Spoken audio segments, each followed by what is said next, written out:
спят, а вы Wi-Fi не подключились? А уж давно. Умные остановки в Челнах появились неделю назад. Молодежь новшество оценила сразу. В ожидании общественного транспорта заряжают телефоны, сидят в соцсетях, общаются в мессенджерах. Отвлечься сложно даже во время интервью. Хороший Wi-Fi. Ловит. Отлично. Вам нравится такая остановка? Да. Побольше бы было их. Если молодое поколение с такими технологиями на «ты», то люди старшего возраста больше приглядываются, долго осматривают, в общем, реагируют на ноу-хау осторожно. А в социальных сетях остановки с Wi-Fi и вовсе вызвали жаркие споры.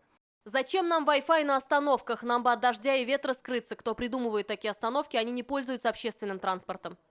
Лучше бы эти деньги пустили, например, на ремонт ливневок, чтобы мы не плавали, или на ремонт автовокзала и надземного или подземного перехода на остановки педагогического института и автостанции. Зачем давить на людей дополнительными излучениями Wi-Fi? Они особенно вредны для детей. Не хочу стоять на остановке и ловить излучение. Хочу защиты от ветра, дождя, снега.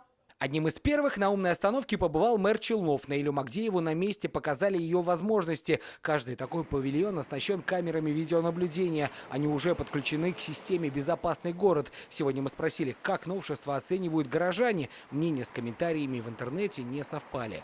Очень удобно. Во-первых, для приезжих можно увидеть, где у нас располагаются необходимые места. Я считаю, что это современный подход, и если есть такой способ, такой выбор, я как житель этого города считаю, что это здорово. Телефон подзарядить – это хорошо. Я зарядку с собой всегда таскаю. Это хорошо. А как тут пользоваться-то? Это уровень таких больших городов, как Санкт-Петербург, Москва.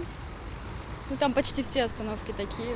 Станет ли этот проект успешным и окутает ли сеть Wi-Fi весь Автоград? Пока от комментариев на этот счет в администрации города воздерживаются. Сергей Хайдаров, Ильшат Аюпов, Рамиль Закиев, ТНВ, Набережные Челны.